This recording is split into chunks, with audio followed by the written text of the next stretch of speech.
So, good morning and happy Friday. Today, I only have a few things to encourage you with, but the biggest thing is to pray. Pray for your marriages, pray for your family, pray for your friends, pray for yourself. Just pray. Prayer is a great way to get connected to God for me, but for some of you guys, I got to be like honest. Maybe you don't believe, but prayer still helps you get connected to something greater than yourself.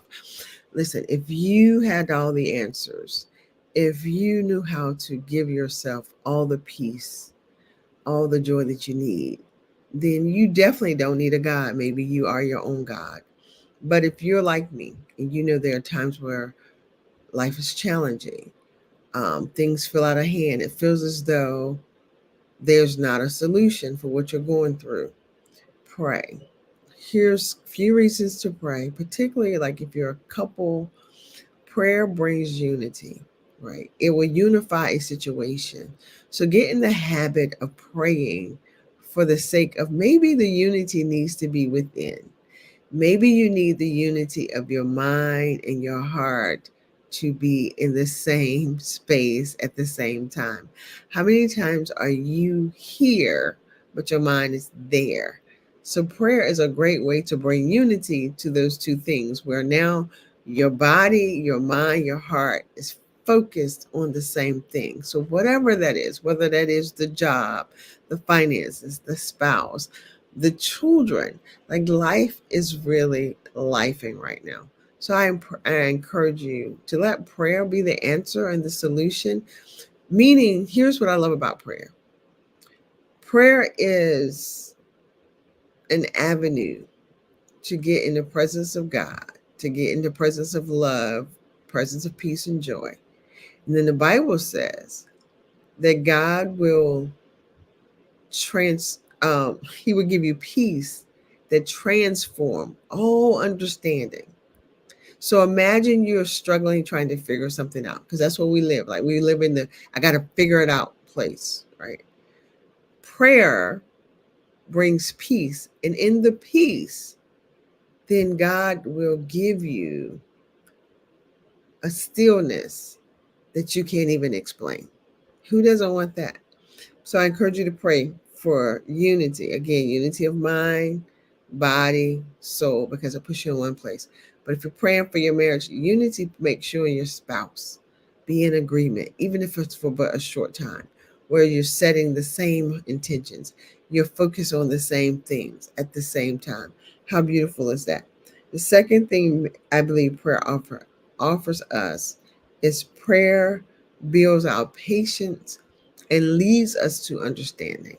So when you feel like, I don't know what to do, when it seems like the thing you need most isn't happening right now, prayer, again, getting into that posture of where you're in the present moment.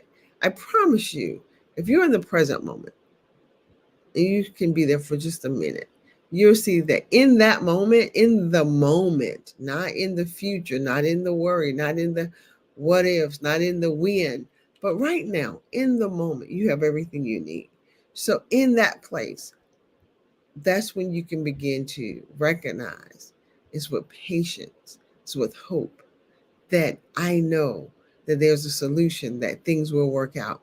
And we got to realize that we can't always be overly consumed about the outcome and how it's going to work out. Because if you're honest, you don't know how many times have you worried about a situation that now when you think back on it, you're blown away as to how it worked out. I know I did. Like I've told this story 1,000 times, but I tell it because I'm always so tickled by it. Prior to us having children, I used to worry how I was going to pay for their college education. Remind you, I said prior to having children, 4 years into marriage, Andre and I had not birthed our own children. We had a bonus baby. I had DeMarcus, he had a son, but I did not have a child. But I would wake up worried, how are we going to pay for these kids' college? And he was like, what kid are you talking about?